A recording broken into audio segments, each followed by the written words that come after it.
Hello, everybody. My name's ASHLING, and I am a very nervous but grateful addict. Are there any other addicts present? I'm very nervous, but that's okay. I accept that the nervousness is just part of the way that I am. And if you wouldn't mind, I would like to invite everyone just to close their eyes for a moment and just pray with me. So, Father, I pray that you open the hearts and the minds of the people gathered here today. I pray that you use me as an instrument of your peace, your truth, and your hope. And I pray, Father, that I can do justice to your beautiful programme, your beautiful God-given way of life, and that we may come to know you in a deeper, more meaningful way over this weekend.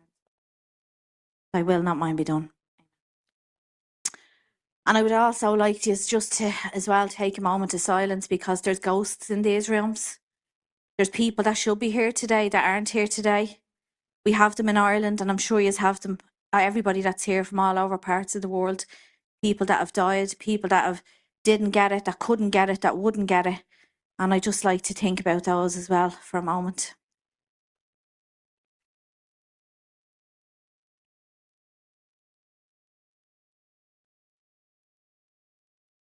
Thanks. So, as I said, my name's Aisling and I'm an addict, and I'm from Ireland, obviously the accent. And thanks to the committee for putting on such a beautiful weekend. The hotel is fabulous. I know it was 4 years in the making to create this event, which is a lot of hard work, a lot of dedication. And I've been on convention committee meetings, and I know that it creates a lot of resentment as well. So well done to all the convention committee for holding it all together to let this be what it has been and what it will continue to be for the rest of the weekend. Well done.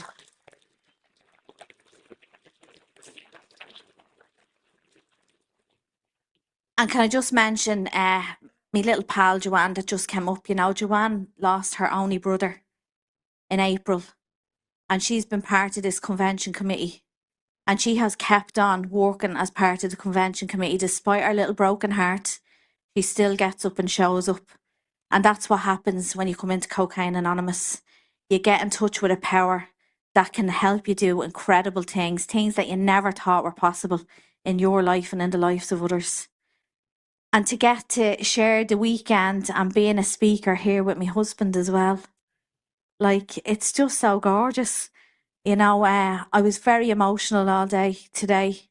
I was very emotional to hear Anthony get up and share his story today, you know, about his father and that whole journey for him. And I've never shared about that from the podium because it's not my story, and it's a very delicate story, but it's his story. So I was so proud to hear him today, you know, because he's an amazing man. And God gave him all to me. What a lucky woman I am. So yeah, you know, Big Book tells me that I describe in a general way what it was like, what happened, and what it's like today. So what it was like for me was I grew up in a place called Finglas in Dublin. It's one of those areas that, you know, there's a lot of trouble, a lot of poverty, and a lot of crime. And Irish families, you know, the pill didn't come into Ireland, wasn't legal in Ireland till probably the 70s. So lots of babies as well, big families, loads of alcohol, loads of madness, loads of fighting. And that's just a regular Saturday night, you know. So I was the youngest of 7. My mum had 6 kids in stepping stones. Then she went on the pill because it became legal. And she went on a break from her pill. This is what I heard her say loads of times when I was a child growing up. She went on her pill, had a break from the pill, and then I came along. I was her surprise. But when she'd tell that story, say when she'd meet people in the shops when I was a small child, all I heard was, she didn't want me. She didn't want me. I wasn't wanted. They were all wanted. They were all like planned. And even when I'd see my brothers and sisters growing up, because there was only a year in between them, I always felt like I'm not like them, or I'm not part of them, or, you know, I'm just separate from them. I always had that feeling like I was a little alien, you know. And then because of the family and because of the nature of things, you know, in Dublin, there there was always trouble in the home. There was always fighting in the home, you know, there's a lot of alcohol abuse in the home. You know, my father worked 5 days a week, and then the 2 days he was off, he drank. He was a king for a day. That's what he said. I was king for the day. And that just meant that he went out and got pissed out of his head and got carried home. You know, but there was a real kind of mixture of control and chaos in the home growing up. He was the man, he wore the trousers, and that's the way it was. And my mother was a very untreated Al-Anon her whole life, and still has been. You know, she has dementia now, so, but she was her whole life, you know, and that's very important for me to mention, because my dad was her drug of choice. She was absolutely obsessed with him, absolutely obsessed with him, and loved him and hated him all at the same time, you know, because he ruled the roost and what he said goes. So she was just full of resentment. And why I'm saying that is because my father was my first resentment. And over the years of being in recovery, I realise now that it was never even my resentment to start with. It was hers. But it was poured into me like a poison, because that's what resentment does. We pour it into other people and we poison them. And for, you know, me and all my brothers and sisters, me ma didn't do it out of harm or out of malice, just like I don't when I'm full of resentment and I'm bitching about somebody.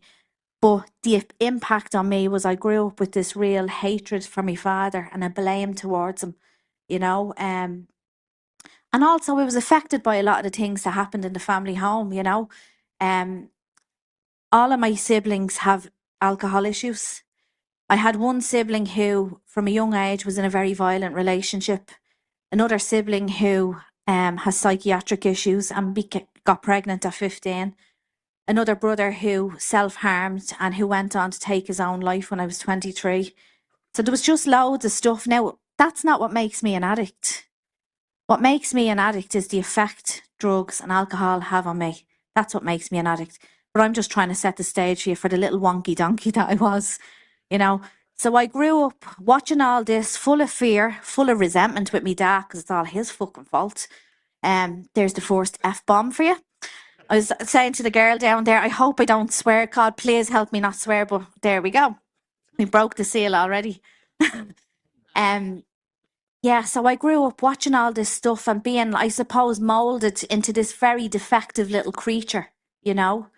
And then the first time I used, I can't even remember how or why or how it happened, but it was aerosol, the bottle of Soft and Gentle, a type of deodorant you could buy in Ireland at the time. And I snuck up to a bathroom and I had a plastic bag and I was inhaling it. And I'll never forget the impact it had me. It made me all lightheaded and it made me all, woo. But I fucking loved it. You know, it was like for the first time in my whole life, all the fear and all the resentment was just gone. I just had that little, woo. The big book calls it ease and comfort, you know. Now, I don't know if I stepped over that invisible line that they talk about at that point, but I do know that I loved the effect. I loved it. And it started on a little love affair with me and the substance, you know. And by the time I was 14, I started to discover other drugs. I was going to say other little drugs, but they weren't little. Other drugs. And I just fell in love with the effect produced by them as well. You know, when I was 15, I discovered ecstasy, went into secondary school. And, you know, even despite the fact that I was a shy little wonky donkey, I had nice friends and I had nice girls around me. But as soon as I discovered drugs, I was like, fuck them. They're boring as hell. I don't want them. They're like, didn't want to know them, didn't want to be around them. And I started hanging around with people that were twice my age. So the older siblings that I had, that were all a lot older than me, I started going to clubs and pubs with them because they were the cool ones, you know. I always wanted to be something that I wasn't. So at 15, I'm going out raving, you know, the 90s club scene hit Ireland and I started going to raves. And I always say it, the first time I done an ecstasy pill, you know, I was out with all them, all the gang, and I was a little wonky donkey like me. I went into the bathroom, somebody gave me an E, and I took the E, and I was like, this is stupid, this isn't working. Went into the toilet, vomited, got up, walked out, bam, the E comes up on me. I walked over to the toilet, my hair was blown in the wind in my imagination. I'm like, wow, my God. The effect produced by turning into a pussycat doll.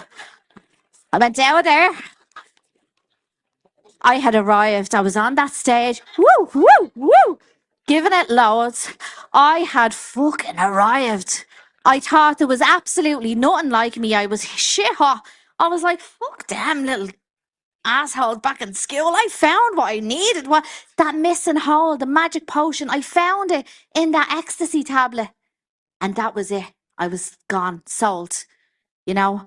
And I chased that feeling of that for the next 15 or 16 years. And I never had that feeling again, by the way.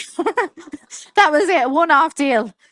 But you know, I went through other drugs. I ended up discovering other drugs. Fell in love with the sedative effect. You know, so love being out of it. That's what I say. I need something for the head. Need something for the head, because the head, you know, because the head was always fucked up. But it was that feeling that I chased, that power. You know, because you know, using a substance gave me what I couldn't do for myself. It made me feel alive. It made me feel worthy. It made me feel beautiful. It made me feel lovable, that I could talk to people. And when I didn't have it, I shrunk back into that little wonky donkey again. And I didn't want to be her, you know. So, yeah, that was the start of it. It didn't end like that, you know. By the time I was like 18, by the time I was 19, I had a baby, you know. I left home at 16, told me, "Ma, good luck." Left home at 16, bye-bye school. And, you know, had a baby then at 19 and, you know, in a high-rise flat on my own, and was like, what the fuck, you know? And then developed, you know, an addiction to prescription medicine, you know, and for the next couple of years, a handful of tablets and a 5 Skinner joint, and I'd be in my happy place. And, you know, at night time I'd have gangs in the flat, you know, partying. The house wasn't a home. It was like, it wasn't a crack den, but it may as well have been, like, you know, it was a party house. I abused, you know, what we had for a home. And, you know, when I came into recovery, the shame that I had as a mother, the shame that I had as a woman, because, you know, every time I tried to get clean, then all of that guilt and shame had come up, you know, and I just feel like lower than lino. You know, lino is like a floor covering we have in Ireland, but it's like the lowest thing you can get. It's on the ground, like, you know. But in the middle of all of that, like when I was 23, I overdosed and I nearly died. And my mum and dad decided the best thing they could do was send me to live with my sister. And I lived with her for a while, started drinking with her because she's an alcoholic. And then I came back home, and then her son was killed by a drunk driver and he was 12. And I'll never forget, because at that funeral, like, I carried on disgraceful. You know, I was stoned. I wouldn't get in the funeral car. I was screaming, I can't do it, I can't do it. And my poor sister had to beg me to get into the car to go and bury her son. And that's how self-centered and self-obsessed I am when my illness is untreated and when I'm in that active addiction. It's absolutely horrible. Like, you know, and after the funeral, I went home and I was like, had a moment of clarity probably at that funeral, going like, you know, how come you're alive? He's dead. And then 9 months later, my brother, the brother that self-harmed, who I never got on with, took his own life, you know. And I remember thinking, like, I knew what pain was before that. But actually, when those things happened, the pain, I can't even describe. And my little pal is going through that pain now. And it's horrible because it's like your whole world is ripped apart, you know, surviving suicide in your family. It's horrible. Even though I had tried to do it many times before that, you know. And I've never shared this from the podium, but from after that happened, I was sexually assaulted. And I could never say that because it happened when I was out of my head. And it took me 8 years in recovery to actually be able to name that out loud, because of the shame that I had, the sexual shame I had, because I felt like it was my fault. And I'm saying that maybe God is asking me or giving it on my heart to share that for someone that's in here that needs to hear that. Because just like that resentment that was poured into me, that shame was poured into me too, and it was never mine to begin with, you know?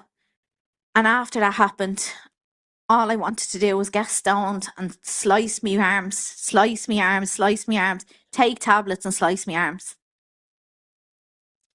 And that went on for a little while. And the pain was so bad. I went to see a psychiatrist, decided this has to stop. But I didn't sober up for another 10 years, you know. I went to a lot of places. I went to see psychiatrists, doctors, counsellors. I learned how to paint. I done Reiki. I done all these things to try and stop and ask for help. But the doctor, the Reiki master, the art teacher, they didn't have what I need. All of yous had what I needed. And it wasn't until the same man that 12-stepped my husband came into my life too. And he came into my life and, you know, I had in between that time joined a gospel choir. So I was singing in church. I went to missionary work to Colombia, all the while drinking and using and drinking and using, because I really was trying to fix myself. I was seeking, you know, I was always a seeker, but I was always seeking in all the wrong places, in the dark places, in the dingy places, because that's all I can come up with as a solution, you know. And I go to church and I go to mass and I'd be singing for God, but it wasn't enough. There wasn't enough power in those moments to stop me from picking up. Because this mind, I learned in CA that I have a mind that tells me over and over again that the lie is the truth and the truth is the lie. So my head would say to me, just have one, Aisling. Just, you know what, go and get a vodka because you're grand on the vodka. Get something to help you sleep. Or don't do that. Go and get a bag of weed and a few benzos because you'd be grand on that. And it'd tell me this in my own voice and I would believe it. And then I learned in here that I have an allergic reaction, a physical allergy, that once I put it into my body, I cannot stop. My craving kicks in then and I can't stop. And then what drives all of that is the spiritual malady, that gaping big hole in my soul that I had since I was a little wonky donkey 6-year-old that told me I didn't fit in with the family, you know. And that's why the program is spiritual in nature, because it says in the big book, when the spiritual malady is overcome, I straighten out mentally and physically. So what does that mean? It means when the spiritual malady is overcome, the obsession of the mind is the mental part and the physical allergy is the bodily. I straighten out mentally and physically. I have to get right with God. That's what that means. So the man that came into my life anyway was circling around me like a shark for about 3 years. I kept telling him to piss off because I can drink now. I'm an addict, but I can have a drink. That's what I used to say to him. Leave me alone. I can have a drink. I used to have a drug problem, but I can drink now. You know, that was the delusion I had. But if I had an experience, you know, I was out on I think it was a 3 or a 4 day bender. I remember I was going to meet my friends in the pub, and all the way over to the pub, I had my hands on the steering wheel, and all the way over, I was going from the city centre out to Finglas, about a 30-minute drive, and all the way over, I had the hands on the steering wheel saying, you're not going to drink, you're not going to drink, you're not going to drink, you're not going to drink, you're not going to drink, you're not going to drink, you're not going to drink, you're not going to drink. I got into the pub. She handed me a bottle. What did I do? I drank it because lack of power is my dilemma. And that is just one of those many, many things that used to happen to me, you know. And I didn't think twice about it because, again, the big book tells me that I cannot recall with sufficient force the memory or the suffering and humiliation of even a month or a week ago. I'm without defence against the first drink. So yeah, Sean was around me. Sean 12-stepped me. She had 12-stepped my husband. Me and my husband didn't know each other at this point. So Sean came into my life. I was at home after a 3-day bender. I was smoking a joint with my friend and I had this mad experience. And again, I don't really talk about it because I used to feel really uncomfortable about it as well. I had a mad experience and it was like an outer body experience, and a real burning sensation came over my head and down over my whole body. My ears started like this burning. And all of a sudden I could see my whole life flashing before my eyes. It was like you know, a book opening, all the pages opening, and it was all these scenes in my life. And this voice said, who are you trying to fool? Who are you trying to fool? You're just an actress. then you're not fooling me. And bam, I was back in the room. Now, when that happened, when I came back into the room, I was shaking and all. And I was crying, and my friend was like, what's fucking going wrong? What's going wrong? I was like, I don't know. So she put me to bed, and the next morning I woke up, and I used to have like rosary beads and Bibles and all around me, because I told you I was always seeking. And the next morning I got out of my bed, got down on my knees, and I said, God, please, please, God, I can't do this anymore. Please help me. And then Sean came into my mind. So I picked up the phone and I rang Sean, and he brought me to you. He brought me to my first meeting of Cocaine Anonymous. And I remember walking into the rooms and looking around, and there was mostly men in the room. And my little head was telling me, you're not like them, Aisling, you're not like them. But something in my little spirit, it was the home group Anthony's part of, something in my little spirit was saying, no, just stay, you're home. And you know, that place was the first place I ever felt like I was home in my whole life. I never felt like I was home anywhere else. You guys here have taught me how to live a day at a time. I learned in Cocaine Anonymous how to be a real mother. I learned how to be a woman of worth. I learned how to do so many different things. And I met my husband in the realms of Cocaine Anonymous too. And I know it's not a dating club, and I know we don't advocate for that. But actually, you know, myself and him had probably, I'd a year and a half, and he had a year. So I'm 6 months on him. So it's not 2 or 7. So I met Anthony in the rooms, you know, and at that time, like, I came into the rooms, and for a year and a half, like, I was doing all the things. I used to sit down the back of the room, and I'd be looking at the steps, and I'd be biting my nails thinking, this isn't going to work for me. I've read loads of books. How can this book work for me? That's not going to happen for me. Be looking at the steps and be going, oh, Jesus, step 4. Will I ever get to step 4? How am I going to do a step 4? Oh, Jesus. But something happened, like, something happened. The first woman that sat down with me, I went to meet her in a coffee shop, and she lived in another part of Dublin, over the south side of the city. And she brought me, and I knew this girl because she actually babysat for my brother, like, when he lived over there. And this woman, you know, she was a heroin addict. Her kids were took off her. But here she was sitting in front of me like a shiny new penny. And she just told me her story with no shame, with no blame. She told me about the kids getting taken, the kids coming back, all the stuff that she went through. And like, I was blown away. I was absolutely blown away. And I drove home that night, all the way home to Ballymun. And I cried all the way home in the car, not because I was like, not because I was sad, not because I was hopeless, but because for the first time, I felt like maybe something can happen and help me too, you know. And I started the journey of the steps with that lady, and I, you know, went up to see her every week in her house. I'd go up, and I can't even remember what she'd say or what was read in the big book. I was just like that. Yeah, yeah. And the head would be saying, she doesn't like you. She's just pretending to like you. She doesn't really want to make you a cup of tea. Look at the way she's looking at you. She doesn't want you in her house. She wants you over, gaff, blah, blah, blah, blah, blah, blah, blah. So I didn't even hear anything that she said, but I done what she told me to do. When we got to the third step, I got down on the knees. I took the third step. I went off and I started to write the fourth step. And that's where it happened for me. I used to like make a little packed lunch, go to the beach, have a little swim, do a little bit of writing. And the day that I wrote out the fears list, I'll never forget it. I was driving home up the coast of Dublin, and the sun was shining, the sky was blue, I had the window down, the hair started to blow in the wind, just like that day when I was 15. I had the sunglasses on, my favourite song was on the radio, but this time I had no substances inside my body. And all of a sudden I had this feeling like everything's going to be all right. And the world is just beautiful exactly as it is. And that was the start of my little spirit starting to come alive, you know. Yeah, I can remember that day so vividly. It was about 13 years ago, you know, 13 and a half years ago. And you know what? That was just like a little bit. I always think it's like God gives you these little bits of fairy dust and he sprinkles them on you.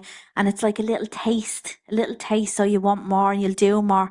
And I went over, read out the fifth step, walked into a park with her in Dublin, walked in like John Wayne. Wait, I tell you what they did to me. Wait, I tell you, she did this, he did that, they said this, they did that. And poor me, you've no idea what I've been through. I was left on my own with a baby, me dad's a motherfucker.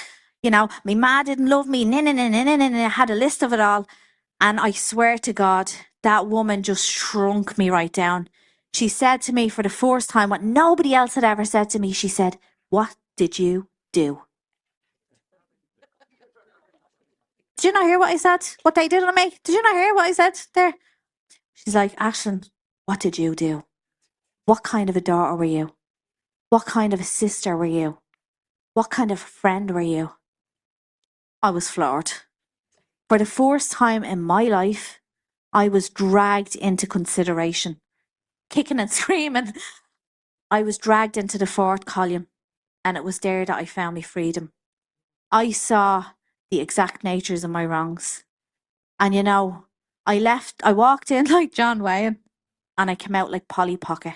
That size. And that feeling of being like Polly Pocket wasn't very nice. It was a little bit icky in my belly. I was like, I don't like this. This is icky, you know? But that's what humility feels like for someone like me, a little bit icky, because I was reduced down to size. And when I went home, I had to sit and open the book and sit with it for an hour. And I sat, and it was like I was having an identity crisis. I was like, who am I? Who am I? I don't even know who I am. All the things I believed, this narrative I had, they threw you out. They didn't love you. They hated you. Poor little you, Little Red Riding Hood. The world is a big bad wolf. All of that was just nonsense. And for the first time, I saw myself as I really was. I didn't really like it. I didn't like who I was. I didn't like the way I treated the people that I so-called loved. And I realised that an overhaul had to be made. And I got down on my knees, and from that day to this, I have prayed every single day for God to change me.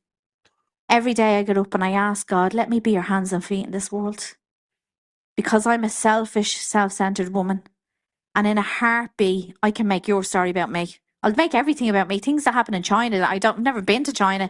I can make anything become about me or make it about me, even if I haven't seen it done. And I think I'm an expert on everything. So that was the start of me wanting to grow and change, you know. Now, the sad news is I sacked that sponsor when I got to step 9 or 10 because, you know, it's just the way we are. And I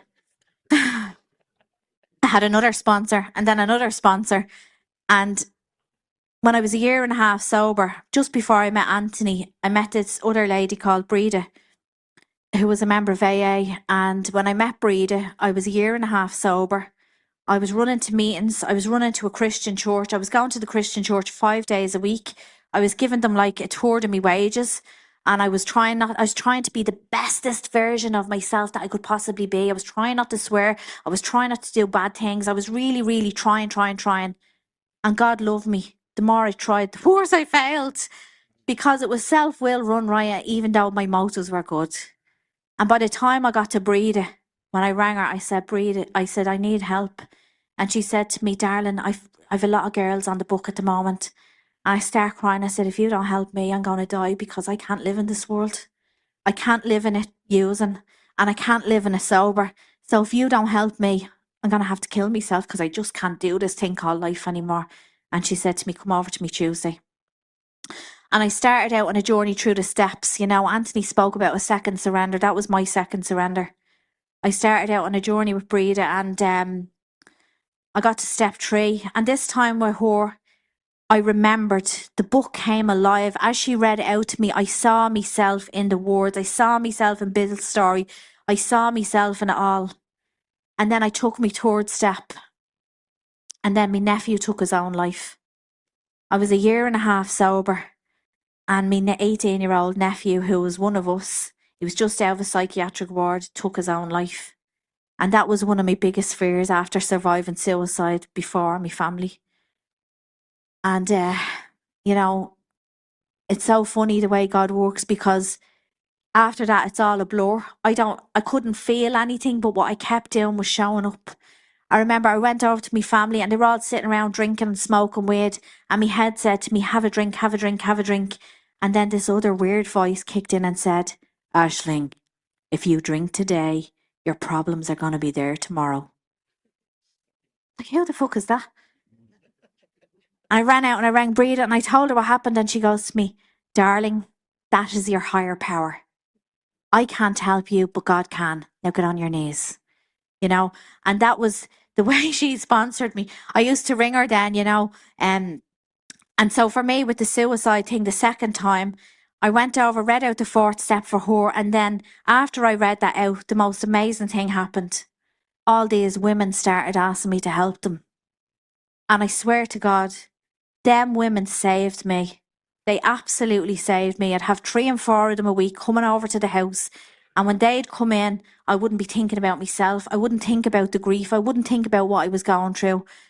And then one morning in meditation, I was meditating and I had this vision of Glenn, my nephew. And in the meditation, I saw him walking out of the water, and he was dressed in Buddhist robes and he was smiling. And he gave me a hug and he waved at me, and then he turned away and he walked back into the ocean. And I just knew that God had him, and I knew that he was at peace, and I knew that I didn't need to worry about it anymore. I handed him back to God, Um, and I continued on with the work, helping others. And like I said, that's what this program is all about. You have to give it away to keep it. If you come in here and just do the bit and you don't give it back, you're not going to stay. It talks about, nothing ensures your sobriety other than intensive work with other alcoholics or addicts. And for me and my husband, that's the way it's been. We have had, our door is like an open door. People come in and out all the time, and the street where we live, there's a cocaine dealer on one, and there was a crack house. It's gone now. And then me and him is in the middle doing the work with people. So that's the way it is on our street. And, the last, I suppose, 14 years of my life, I can't even put it into words, all the magical stuff that has happened. It's been so beautiful. Myself and Anthony have 2 recovery babies. My daughter, when I came into recovery, was 13. And my God, from all the stuff she lived with, she was so damaged and hurt by it all. It took me a long, long time to make living amends with her. I would say it's only in the last year or two things have come fully good with us. It took years upon years upon years of praying and writing and talking and outside work for her, for me, for us together, for us to really come and for her to be healed. But if you met her now, you'd be amazed, because she is an absolute demonstration of what this program can do.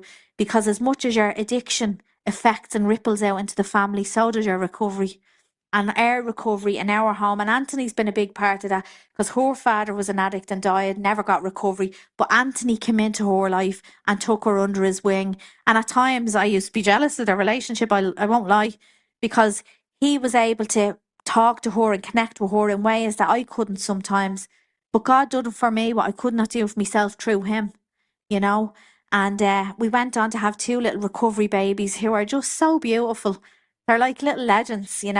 I look at them and I'd be amazed, because they're sensitive and they're kind and they have little fears. But the way we live today, they're never going to have to go through what their sister went through, or what I went through, or what Anthony went through.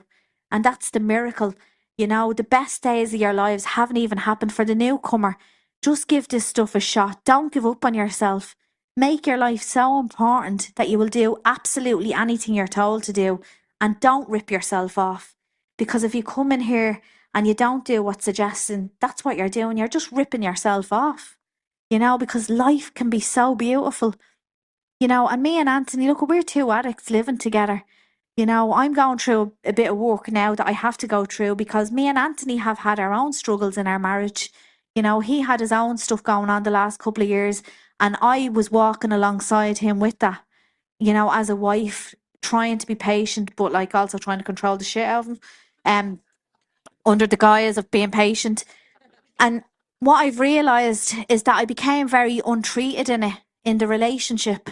And so now I have to do a piece of work. But it's like everything else. God does for me what I cannot do when I show up and I speak my truth honestly. And now someone else has come into my life, another teacher, because along the way I've had loads of teachers. And this teacher is showing me how to be in my marriage. He's showing me what real love actually looks like, not my conditioned, hostagey version of marriage. He's shown me what it really means to be a wife, because any time trouble had happened between him and I, or he'd be suffering, I would hijack the shit out of it, and the head would say, fuck him. Like, imagine what it'd be like now if you split up. You'd have probably every second weekend off. You'd probably have more money. Now, what do you do about Christmas? Like at Christmas, what arrangements will you come up with? The head would start fantasizing about being single, you know, because fight or flight, it's always my natural reaction. So I'm learning now what it means, what real love looks like, what real love means, and what it really means to do it in sickness and in health. In sickness and in health. Because I can't just have Anthony when he's at his best and when he's shiny and happy and wonderful. If true love means that you accept people exactly as they are, you know, and look, you know, I hope somebody got something out of what I've had to say. I hope you know that the best days of your life haven't even happened. And I can't thank all the people that have gone on before me, all the old timers, Frank from Scotland, Catherine, you know, all the Americans. We met some beautiful American people earlier on. We sat down and listened to, you know, some history from CA, you know, all the people that have gone before and left a path for us all to travel down, to find recovery, to find God, and mostly to find ourselves and the best version of ourselves, that you can go to bed at night and feel okay about who you are, you know. And you know, it's so funny. I have this beautiful relationship with God today, you know, and I don't shy away from it. I have a morning ritual that I'm doing since I started 14 years ago. I get up in the morning before everyone else. I have quiet time, me and God, and I sit and I pray and I meditate and I do other little things. And sometimes those little intuitive things that come upon your heart, like, you know, they just, you know, it's just so beautiful. And I celebrated 14 years in February gone. So thank you.